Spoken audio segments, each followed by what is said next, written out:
কথা হচ্ছে কি আমার, আমি আর এই নাতি একদিন রাস্তা দিয়ে যাচ্ছি, ওদের গ্রামটার নাম হচ্ছে বননব গ্রাম। তো নাতি আমার হাত ধরে যাচ্ছে, যেতে যেতে যেতে যেতে রাস্তায় একজন দেখছি চিকে করে মধু নিয়ে বিক্রি করতে আসছে, চিকচিকিতে। তো মধু নিয়ে যখন বিক্রি করতে আসছে, তখন নাতি আমার ঝোঁক ধরেছে, দাদু একটু মধু খাবো, তুমি কিনে দাও। আমি বললাম এ মধুতে ভেজাল আছে ভাই, এ মধু খেতে হবে না, তো তোকে একদিন আমি চাক ভাঙা মধু খাওয়াবো, মানে চাক থেকে সদ্য ভেঙে এনে খাওয়াবো। ওই যে ব্রেনে ঢুকে আছে যে কবে আমায় চাক ভাঙা মধু খাওয়াবে। তো হঠাৎ করে একদিন আবার বেড়াতে বেরিয়ে দেখছি একটা গাছে চাক হয়েছে। তো আমি এখন দাদুকে বলছি, দাদু নাতি ভাই ওই দেখো, তাকিয়ে দেখো একটা সুন্দর চাক হয়েছে। দাদু আমি চাক ভাঙা মধু খাবো। আর তাহলে তুমি এক কাজ করো, দাঁড়াও, পাশের বাড়ি থেকে একটা থালা চেয়ে এনে ওকে বলেছি, তুমি তো বাচ্চা ছেলে, গাছে উঠতে পারবে না, তুমি এই তলায় থালাটা ধরে বসো, আর আমি গাছে উঠি, ওই চাকের গোড়ায় যে হাত দেবো, টপ টপ টপ টপ করে মধু থালাতে পড়বে, তুমি খেয়ে নেবে, তার স্বাদটা হবে আলাদা। তো আমি এখন ছোট ছেলেকে রেহাই দেওয়ার জন্য গাছে আমি উঠেছি। এবার গাছে উঠে আপনারা জানেন চাকে কখন মধু থাকে, অমাবস্যা বা পূর্ণিমার টাইমে। তারপরে সেটা বেরিয়ে যায় যখন তারা আবার নিজের মতো নিজে ভক্ষণ করে, চাক খালি হয়ে যায়। আর সেই সময় মৌমাছিরা একটু আগুন্বিত হয়। তো তৎকালীন টাইমে ঠিক আমি যে টাইমে গাছে উঠে দিয়েছি যখন, তখন অমাবস্যা পার হয়ে গেছে, মধু আর নেই। এবার গাছে ওঠার পর এই আসতে গাছে ওঠার পরে যখন চাকে হাত দিয়েছি, আর সঙ্গে সঙ্গে মৌমাছিগুলো উড়তে শুরু করেছে, আর উড়ে চারিদিকে আমাকে কামড়াতে শুরু করেছে। আর আমাকে যে কামড়েছে আর ঝুলুনি চোটে আমি এখন পেঁচা পিঠে বেরিয়েছি। আর পেঁচা পিঠে আমার ধুতির কোচা দিয়ে নিচে দিয়ে টপ টপ টপ টপ করে পড়ছে, আর ও তো সে তলায় থালা ধরে বসে আছে, কখন মধু পড়বে। এবার মাল যেই মধু টপ টপ টপ টপ করে থালা এখন পড়েছে, আমার পেঁচা মনে করছে মধু বইছে, ওখানে সারাম করে মালটা নেই না, এরকম দাদু আসার আগে অর্ধেক খেয়ে ফেলবে। আর এরকম মাল নেই, চেটি তখন বলছে নুনতা নুনতা ভাব, তখন বলছে ও দাদু এ মধু মিষ্টি নাই, নুনতা নুনতা ভাব, মধু এখনো পাকে না, তুমি নেমে এসো। তাই হয়েছে আমার পাল্লাদার, তখন ভাব ভাষা চলা বলা সব ঠিক ছিল, এখনো মালটা ঠিক মতো পাকে নাই, তাই তখনই তো কথা, তার স্বাদটা আপনারা পেলেন না। যদি মালটা পাকতো তাহলে তার স্বাদটা পেতে, এখনো নুনটা নুনটা ভাব আছে, বুঝেছেন? তা যা কথার ছন্দ ছাড়ি, এবার একটু বিষয় ধরি। বান তুমি বাজাও জারি, দেখি একবার আমার নাতি ভাইয়ের বাহাদুরি করেছে। কয়েকখানি জিজ্ঞাসা মাত্র আমারে, বলেছে উত্তর দিতে হবে তোমারে। দ্রৌপদীকে কেন ধরেছিলে জুয়োর মধ্যে খেলা, এটা বলো দাদু, যেন আমার সঙ্গে হয় তোমার মনের মেলা। কিন্তু আবারও আমাকে বলেছে যে দেখো আজকে দেশ মাই মোবাইলের গুলি, আজকে ভর্তি হয়েছে ছেলে মেয়েদের লেখাপড়া আর জ্ঞানে। কথাটা ভারী শুনতে ভালো লাগলো, কিন্তু অন্তরে আমার ব্যথা লাগলো এই কারণে, মোবাইল হয়েছে ব্যবহার, সদ্ব্যবহার করার জন্য, কিন্তু করেছো তোমরা সেখানে দুর্ব্যবহার। যেখানে ব্যবহার করতে বলেছে ভালো, আর করেছে দুর্ব্যবহার। কেন না বিভিন্ন ছবির দ্বারাতেই সেটাকে বোঝা যায়। এরপরে বলছে চাঁদে মানুষ গেছে, দেখো গ্যালিলিও দূরবীক্ষণ আবিষ্কার করেছে, কোপারনিকাসের সাহায্যে চাঁদে মানুষ গিয়ে দেখেছে ওখানে গাই গরু নাই, সব বড় বড় গর্ত, চাঁদে মানুষ চলে গেছে। বাস্তব কথা নয়, বাস্তব। কলিকালে চাঁদে মানুষ গেছে, নীল আর্মস্ট্রং মানুষ গেছে চাঁদে। এত বাহাদুরের বাচ্চা রে বাবা, তোরা কত বাহাদুর, চাঁদে গেছিস তা একবার সূর্যের কাছে যা, দেখ বাপের নামটা ছাড়িয়ে দেবে। কত বাহাদুরের বাচ্চা, যা সূর্যের কাছে। এমনি চৈত্র মাসে ছাতা পড়ছিস, চলতে পারছি না, ছায়া খুঁজছিস, তাহলে সূর্যের কাছে যাবি কি করে? আর সে জায়গায় সেই জ্বলন্ত পিণ্ড, আমার প্রশ্ন রেখেছে, সেই জ্বলন্ত পিণ্ডকে হনুমান পাশে বসিয়ে রেখেছে। আর উনি কি বললেন না, বগলে ভরেছে না ভাই, বগলে ভরেছে বললে, তাই না? হনুমান বগলে ভরেছে, আপনারা শুনে পড়েছেন কোন জায়গায়? হনুমান বগলে ভরেছে সূর্যকে, পড়েছেন কোন জায়গায়? রামায়ণে পড়েছেন কোন জায়গায় বগলে ভরেছে? হ্যাঁ পড়েছে, না বলবেন না, হ্যাঁ পড়েছে। কিন্তু কিভাবে বগলে ভরেছে? সংস্কৃততে রামায়ণ লেখা হতো, তাই না? সংস্কৃত ভাষায় রামায়ণ লেখা হতো। সংস্কৃতটা কেমন ভাষা না, হিন্দির টাইপ, হিন্দির মতো ভাষা। এবারে হিন্দিতে বগল মানে কি হয়? একদিন আমি ঝাড়খণ্ড গেছি গান করতে, বাঙালি পল্লীতে গিয়ে জিজ্ঞাসা করছি নামার পরে, দাদা এখানে বাঙালি পল্লীটা কোথায় আছে? लो तुम बंगाली पल्ली में जाएगा तो इधर बगल में जो वही एक पल्ली है ना, ये बगल में एक पल्ली है कि देख बगल में तो पल्ली है, बगल में अगर पल्ली, अरे भाई बगल में पल्ली में, अरे भाई इधर ये पास में है, जो पास है ना वो पास में एक पल्ली है। তখন আমার এই দুয়ারিটা বলছে, ও ওস্তাদ তুমি হিন্দি জানো না তো, এই বগল মানে পাশে। এর মতো বাঁদর ছেলে জানবে কি করে বগল মানে পাশে? আমি ওই জন্য বললাম হনুমান সূর্যকে পাশে বসিয়েছিল, বগলে মানে বগলের চুল পড়ে না। আমার মনে হয় তোর গোপটা থাকবে, তো গোপটা পড়তো, গোপ নাই তো নাই। তো এবারে কি বলছে, রামের বউ চুরি হয়ে গেল। রামের বউ চুরি হয়েছে, তোদের তো মাথার ব্যথা কি করে? তোদের বউগুলো প্রতিদিন ফেসবুকে প্রেম করে পালাচ্ছে, সে কটা আটকা গা।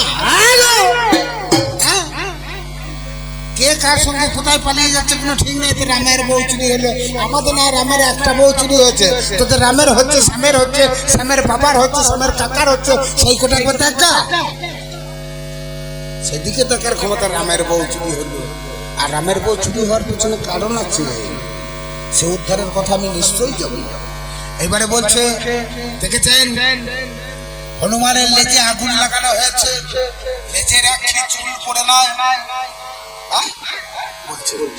আপনারা বলুন একটা ছোট্ট বাঁশ, বাঁশটাতে প্রচন্ড পরিমাণে কাপড় জড়াবে, তাতে পেট্রোল তেল ঢেলে দেবে, দিয়ে বাঁশটা ধরে থাকবে, আগুন জ্বালিয়ে দেবে। যতক্ষণ পেট্রোলটা থাকবে ততক্ষণ ওই কাপড়টা পড়বে, বাঁশটার ভিতর পর্যন্ত আগুন জ্বালিয়ে। সেটা ওর জানা ছিল, কারণ কি সেই মুহূর্তে রাবণের দেশের সমস্ত লোক তাতে রেলির তেল দিয়ে তাতে কাপড় জড়িয়ে আগুন ধরিয়েছিল, যেটা নড়াবার পর 4 বারের পর 5 বারের বার খুলে পড়েছিল একজনের ঘরের চলে, সেইখান থেকে হয়েছিল অগ্নিকাণ্ড। উনি সেটা জানেন না। এবার বলছে তার মুখ পুড়লো কি করে? আরে মুখ পুরাটা ওই আগুনের জন্য নয়, তুমি কোথাকার কথা কোথা দিচ্ছে? আরে নানির কবর কোথার, নানা কাঁদছে কোথায়? হ্যাঁ ব্যাপারটা হয়েছে জানেন? ওর বক্তব্য যেটা, যে মুখটা কেন পুড়লো, মুখটা পোড়ার কারণ নয়, মুখটা পোড়ার কোথায় না, এই হনুমান আর বানর, নল আর নীল বিশ্বকর্মার পুত্র, তারা হচ্ছে বানর রূপী, আর পবনের পুত্র হচ্ছে হনুমান। কোয়ালিটি দুজন আর দুজন, কিন্তু দেখতে একই রকমের কারণে যখন রামচন্দ্র সহযোগিতার হাত বাড়ালো, বানর শ্রেণীর মানুষ একজনাও কেউ এসে হাজির হলো না। যখন নীল আর নলকে বলা হলো যে তোমরা আমাদের সহযোগিতা করো, পরক্ষণে তবে নল আর নীল এসে সহযোগিতা করেছিল। সেইটা রামচন্দ্র কে বা শত্রু কে বা মিত্র, আর কে বন্ধু আর কে হচ্ছে অল্প কথার বন্ধু, সেইটা চিহ্নিত করার কারণে হনুমানদের বলা হয়েছিল তোমাদের সমগ্র মুখে কালি দিয়ে তোমাদের কালো করে দেখাতে হবে যে আমাদের মুখ পোড়া। এবারে বলছে কি করে এত বড় জিনিসটা আপনার আবার উত্তর দিনের 13 লক্ষ কোন বড় পৃথিবীর থেকে সূর্য। হ্যাঁ, বাস্তব কথা, মিথ্যা কথা না। এত বড় পৃথিবীটাকে কি করে, এই ছোট পৃথিবীতে এত বড় সূর্যটাকে ঢোকালো কি করে? কথাটা ঠিক। 3 কেজি প্যাকেটে 12 কেজি মুড়ি ঢুকে কি করে, তাই না? তাহলে যদি পৃথিবীর আয়তন এত হয়, তার থেকে 13 লক্ষ গুণ বড় হচ্ছে যে সূর্য, তা সে ঢুকলো কি করে? তাহলে এইখানে কিছু কথা আছে। কথাটা কি, যে হনুমান যখন জন্মগ্রহণ করে অঞ্জনার কুলে বসে, এমন সময় ভানুর উদয়, আর হনুমানের শক্তি ছিল তখন পবন তার নিজস্ব শক্তি দিয়ে হনুমানকে তৈরি করার পর হনুমান ওই চলন্ত পিণ্ডটাকে খাবার ভক্ষণ ফল ভেবে তিনি লম্ফ দিয়ে সূর্যকে ধরেছিলেন। ধরতে যাচ্ছেন, এমন অবস্থায় সূর্য ভয়ে সংকুচিত হওয়ার পর দেবরাজ ইন্দ্রকে বলেন, ইন্দ্রের বাণের আঘাতে হনুমান যখন মাটিতে পড়ে যায়, তখন তার নাম ছিল বর্বরী এবং তার নাম ছিল মারুতি। কি বাবা, হনুমানের একটা নাম ছিল মারুতি। সেই মারুতি যখন মাটিতে পড়লো, তখন পবনদেব বললে, আমার সন্তানের যদি এতটুকু আঘাত লাগে, সারা বিশ্বটাকে আমি স্তব্ধ করব। তিনি বায়ু বন্ধ করে দিলেন। সমস্ত দেবতারা গিয়ে আশীর্বাদ দিয়ে তার এই চোয়ালটা ভঙ্গ হয়ে গেছিল। চোয়ালের নাম হচ্ছে হনু, আর এই হনু ভঙ্গ হয়ে যাওয়ার নাম, সেদিন থেকে তার নাম হলো হনুমান। আর মানটা কেন না, তাকে কেউ মানবে না বলে তার নাম দেওয়া হলো মানি যুক্ত করে মান। সমস্ত দেবতারা আশীর্বাদ করেছিল এবং বলেছিল তোমার ইচ্ছা শক্তি থাকবে, তুমি ইচ্ছা করলে কাউকে বৃহৎ বড় করতে পারো, আবার তুমি ইচ্ছা করলে তোমার দেহটাকে বড় করতে পারো বা আবার সংকোচন করতে পারো। আর সূর্যদেবের সেই ইচ্ছাটাও ছিল সংকোচন করার, আর তিনিও পারতেন। সূর্যদেবকে যখন করজোরে বিনয় করে বললেন যে তোমাকে একটু সংকুচিত হতে হবে, কেন না আমার পাশে বসাবার জন্য, আর আমি তোমায় সঙ্গে করে নিয়ে যাব। আর এত বড় পর্বত থেকে নিয়ে এলো কিভাবে না, সংকোচন করার পর নিজের দেহকে বড় করে এই বিশ্বের মাঝে সূর্যকে এনেছিল। তোমার জবাবটাকে মিটিয়ে নিল। এরপরে এলো কোথায়, এরপরে আবার আসছে আমাকে বলছে দ্রৌপদীকে আমি বলেছিলাম তোমাদের এত অর্থনীতি ভালো, তোমাদের এক একজনা 50,000 টাকা মাইনে পায়, কেউ 40,000 টাকা পায়, কেউ হচ্ছে 60,000 টাকা মাইনে পায়। তাহলে এখন যে এই বহু বন্ধক ঋণ চলছে চারিদিকে, ব্যাংকগুলো উজাড় হয়ে গেল টাকা দিয়ে, আর বাড়ি বাড়ি স্যাররা এসে তো হাজির। আর স্যার আসার পর দেখবেন এক বাড়িতে 5 দিদি এসে হাজির টাকা দিয়ে বাঁধবে। তাহলে তোদের যদি এত টাকা, তাহলে তোরা বউগুলোকে বন্ধক দিয়ে খাচ্ছিস কেন? আর উনি কি বললেন যে দ্রৌপদীকে কেন বাঁধা দিয়েছিল না, দ্রৌপদীকে বাঁধা দেওয়া হয়েছিল কিসের জন্য? ওই জায়গায় বন্ধক নয়, দ্রৌপদীকে জুয়াতে দান ধরা হয়েছিল। কেন না, দ্রৌপদীকে যদি ওই জুয়ার স্থলে আনা যায়, তাকে রক্ষণাত্মক কারণে শ্রীকৃষ্ণ গোবিন্দ আসবে, আর গোবিন্দ যতক্ষণ না আসবে ততক্ষণ এই অপায় স্থল কোনোদিন পয়মন্ত হবে না। তার জন্য যুধিষ্ঠিরের চালে তিনি করেছিলেন কি, দ্রৌপদীকে জুয়ার দান ধরা হয়েছিল। তুমি ভালো করে জেনে। এরপরে আবারও জিজ্ঞাসা, আমি একটা একটা করে কথায় কথায় জিজ্ঞাসা দিই, তারপরে আপনাদের উত্তরে মানে আমি আসবো। বলছি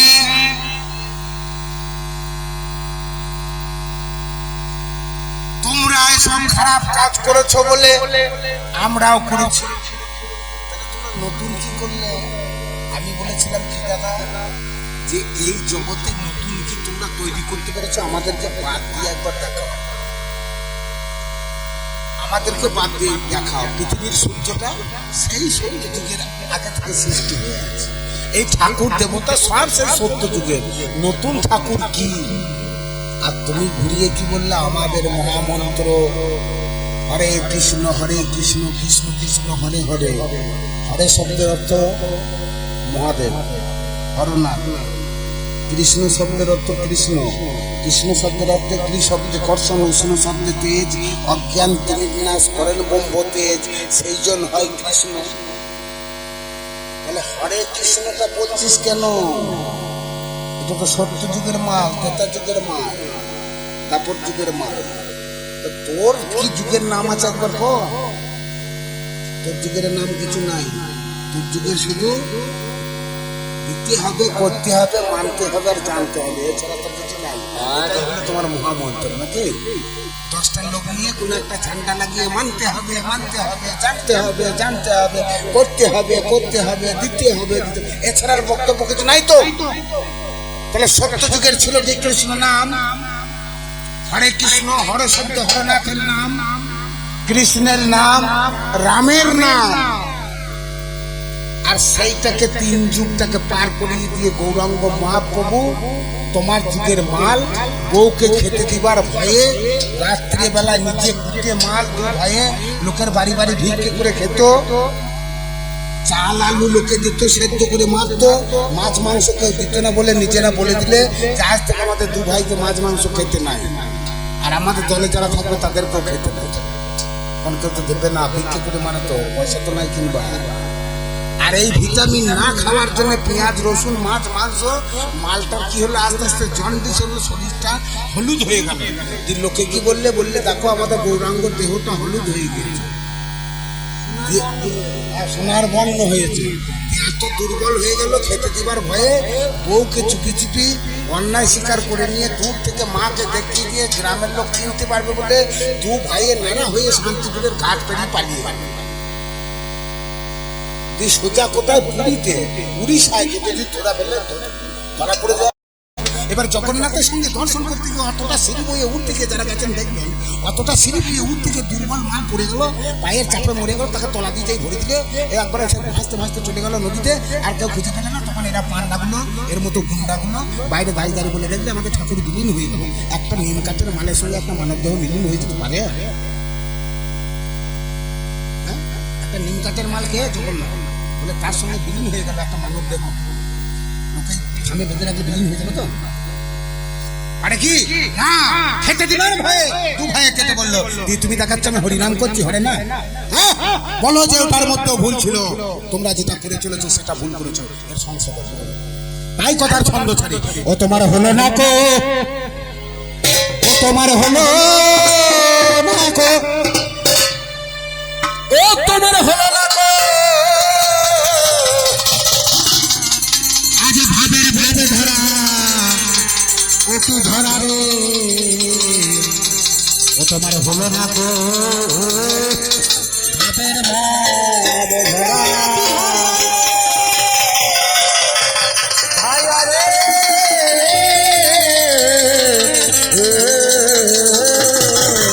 তোমার হলো না, তোমার হলো না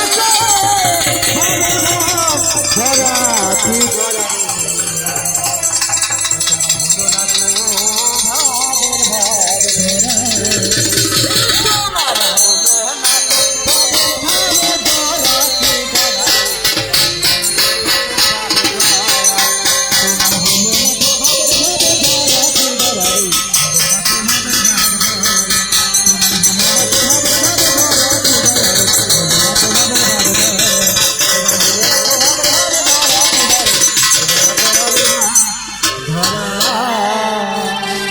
দুই পাতার ওই বই পড়িলে তাতে কি আর কবি চলে, বই পড়িলে তাতে কি আর কবি চলে।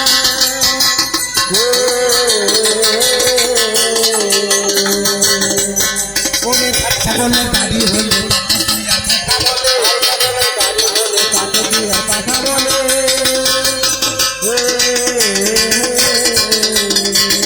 এটার যায় না সবার প্রেমে চলে, এটার যায় না সবার প্রেমে চলে,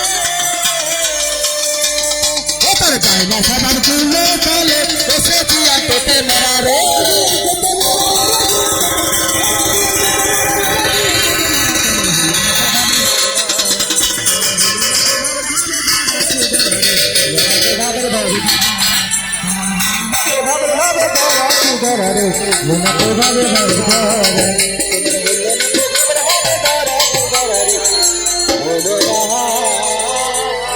তবে শোনো শোনো পাল্লাদারে সময় আমার কাছে ছোট্ট করেই আমাকে জিজ্ঞাসা রেখেছে ও যে গৌতম মুনির স্ত্রী নামটাকে হলো দেবরাজ ইন্দ্রজিকে বলাৎকার করলো মহাশয়, কিন্তু তার কেন সাজা হলো না? অহল্যার সাজা হয়ে গেল। দাদি ভাই আমাকে জিজ্ঞেস রেখে গেল। বলতে বলতে ভাবের বলতে উঠে গেছে উঠলে আর অমনি 10 টাকা 20 টাকাতেও দিয়েছে ওর বলে। আর তখন হরিনামের বাণী এবার থাকতে লাগলো ভাই। 1.5 ঘন্টা পার করিল, আসলে তথ্য গেল নাই। এই বড় হল্লার কেন সাজা হলে? কে তোমায় বলেছে হয়েছে সাজা? এর ভেতরে কি ভাই আছে জানো না মজা? দেবরাজ ইন্দ্রকে বলল তোমার গায়ে সহস্র জল ফুটে উঠবে। দেবতাদের কাছে গিয়ে কাঁদলো, তবে কাঁদিতে কাঁদিতে আমার গায়ে চলে যায়। দেবতাদের কাছে গিয়ে পায়ে ধরলো, হাজার হাজার জনি কেন গায়ে ধরলো? আজ বলো বলো কি ভাই আছে আমার এই উপায়? দেবতারা তখন আমার বলিতে লাগিল এই আশীর্বাদ করছি তোমায় মিথ্যা নাই রে ভালো। এই ওই কোনো মিছে যাবে আজ থেকে হায়। ওরে ওটা তোমার চক্ষুতে পরিণত হবে মহাজা। ওরে সহস্র চক্ষু আমার সামনে এবার কেন আমার পাশানি হলো? ওরে পাশানি মানে পাথর সময় আমার ঠাই। আমার পাথর হতে বলে না, এত বলে নয়। বলে পাথরের মতো তুমি সেই দিন তো হবে। ওরে পাথরের মতো তুমি তাহলে তার কিছু সাজাই আমার নাই গো নাই। ওরে সেই নারী পাথর হয়ে রয়। আমি মুখে তুমি বাণী বলতে না বলতে না আর গানে তুমি যেটা শুনতে না শুনতে না।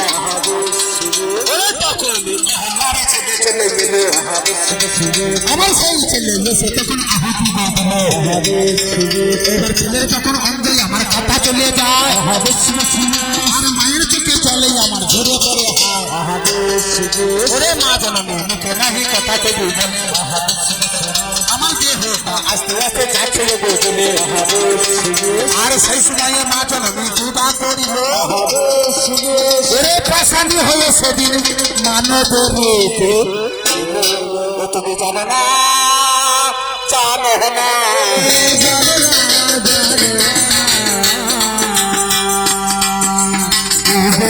আমার নাতি ভাই জানো না জানো না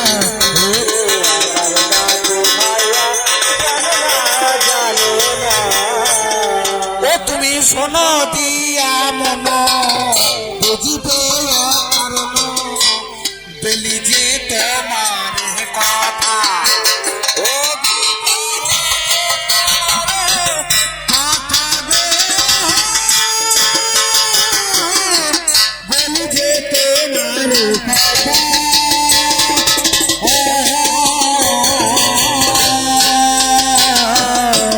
কেন মনে ব্যথা তুমি দিলে মন ব্যথা তুমি দিলে।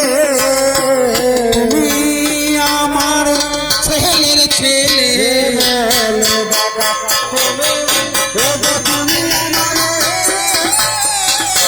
ছেলে ছেলে শোনো শোনো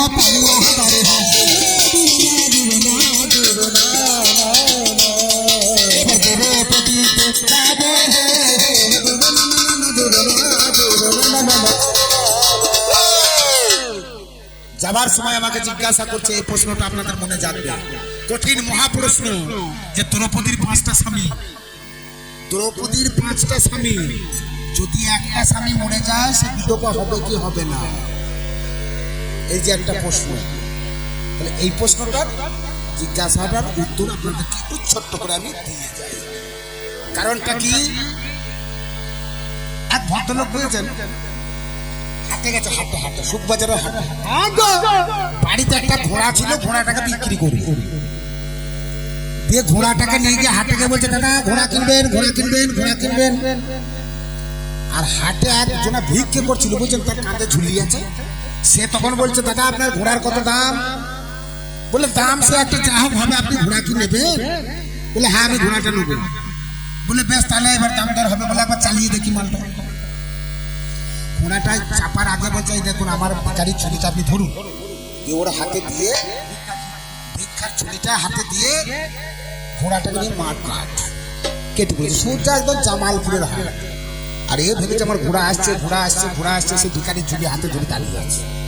এবার জামালপুরের হাটে গিয়ে ও চিন্তা করছে আমি আমার ঘোড়াটা বেঁচে দিয়ে আমার কিছু লাভ হবে। ও তখন ওখানে গিয়ে বলছে দাদা ঘোড়া নেবেন, ঘোড়া নেবেন।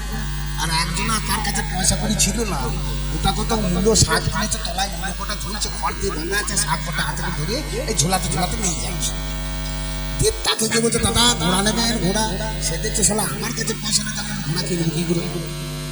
দিয়ে বলছে ভাই ঘোড়া কত দাম? বলছে তুমি নেবে না, হোক একটা হবে। তুমি বেশ বেশ নেবো, তাহলে তুমি আমার মূল্যটা ধরো, তোমার ঘোড়াটাকে চালাই। ও ঘোড়াটা চালিয়ে নিয়ে সোজা একদম পালিয়ে গেছে নিজের বাড়ি।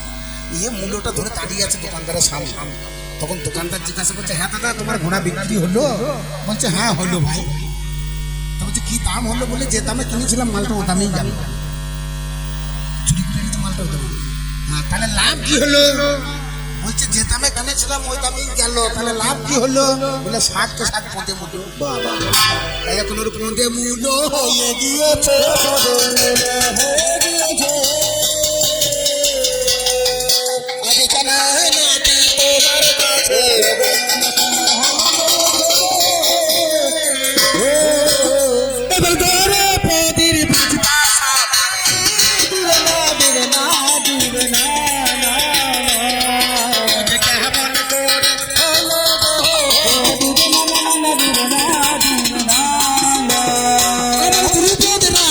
ঘোষণাতে ধনুর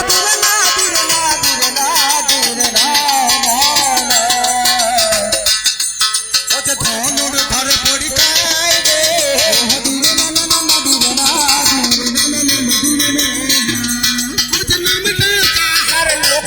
পরীক্ষা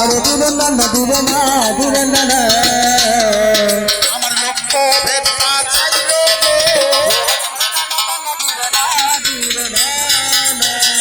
পঞ্চপাণ্ডব বা সমস্ত রাজাদেরকে ডেকে বলল যে আমি একটা লক্ষ্য ভেদ পরীক্ষা দিচ্ছি, এই পরীক্ষাতে যেজন পাস করবে সেজনই হবে আমার মেয়ের স্বামী, তার সঙ্গে আমার কন্যার বিবাহ দেবে। তার এবারে সমস্ত ধনুর্ধর যারা ভালো ধনুর বাণ চালাতে পারত তারা সেখানে গিয়ে হাজির। তো কি না এখানে একটা চাকা ঘুরছে, যেমন একটা ফ্যান ঘুরছে, এখানে একটা চাকা ঘুরছে, চাকার উল্টো দিকে একটা মাছের চক্ষু রাখা আছে। আর যে ধনুর দিয়ে ওইটাকে গিলতে পারবে কিভাবে না তাকাবে কুয়োতে জল, জলের দিকে লক্ষ্য করে ওপর দিকে ধনুর বাণ ছুঁড়ে মাছের চোখটাকে যে গিলতে পারবে, অথচ চাকাটা ঘুরছে, সেই জন হবে আমার দ্রৌপদীর স্বামী। এবারে একে একে সমস্ত রাজার আগ্রহ আমার পরীক্ষা দিতে গেল নিতারা ভালো ওরে এক এক করিয়া রাজা যখন পরীক্ষা করিল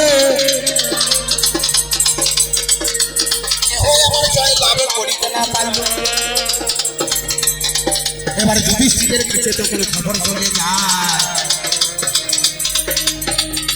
যুধিষ্ঠির বলল একমাত্র ধনুর্ধর আমার আছে ভাই, যে জন অপার্থিব জ্ঞানকে অর্জন করার পরে নাম যার ওর জুড়ে দিয়েছে গো ধরে পাত্র সারথি যাহার নাম আমার সেই জনের নাম আমার ধনুর্ধর রয়,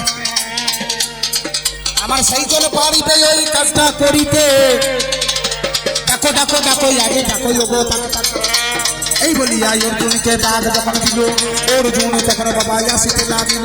অর্জুন যখন আমার এসে গেল, এসে তখন পরীক্ষা দিতে লাগলে হাত জলের দিকে আমার যখনই তাকালো, অমনি এই ধারেতে বানটা তুলিল। আকাশবাবু বান করে শোনোই আমার বাণী, অমনি বান যখন ছুড়েছে সেইখানে, বানে যখন ছুড়লো দেখিবারে পায় মাছের ক্ষেত্রে যখন আমার জিতেছিল ভাই, চারিদিকে রোগ যখন অর্জুন দ্রৌপদীকে জয় করেছে হলো। দ্রৌপদ রাজা তখন কি করিবার তবে অর্জুনের হাতেই আমার তুলে দিল ওরে, মন্ত্রপুত করে দিল, মিথ্যা কথা নয়। অর্জুনের সাথেই আমার বিয়ে হলো ভাই, ওরেই আমার ভান্ডার ভাবে মনে মন। এইবারে পাঁচ ভাই কি করে তখন, পাঁচ ভাই তখন আমার কি করে পায়, বাড়িতে বউটাকে নিয়ে এলো। হয় এতে ভাই বউ আমার চিন্তা করো মনে, পাঁচ ভাই নিয়ে এলো কি শুনে মায়ের কাছে এসে খবর করল, মাগো মা চোখ খুলে একবারকে বলো আমরা একটা জিনিস এনেছি, অমনি সেই জিনিস তোমার কাছেই আছে। মায় আমার না দেখিয়া কি কইতে লাগে, মায় আমার না দেখিয়া বলিয়া ফেলল, যাই এনেছো পাঁচ ভাইয়ে ভাগ করে নাও ভালো। এটা হয়েছিল কার বা আসলে, পুরাই আমার ভান্ডার তোমার জানা নাই, ওরে যার সঙ্গে হয়েছিল বিয়ে সেই তো স্বামী। হ্যাঁ আর বাদ বাকি গুলো পারি উপস্বামী রে, উপস্বামী রে তোমার সে তো জানা নাই রে।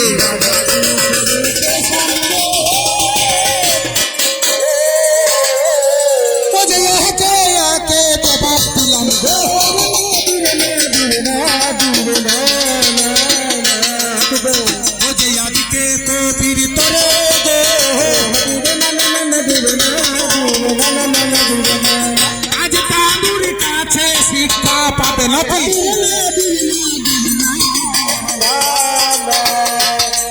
ও যে নাতি হবে সাথী,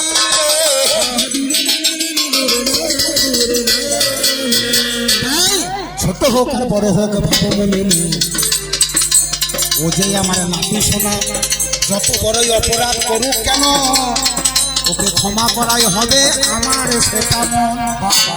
আমি ভালো করে ওকে শিখাইয়ে নেব,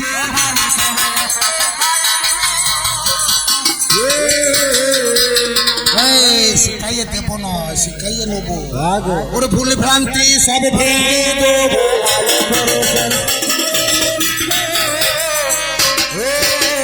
আমি মানুষের মতো মানুষ করিব।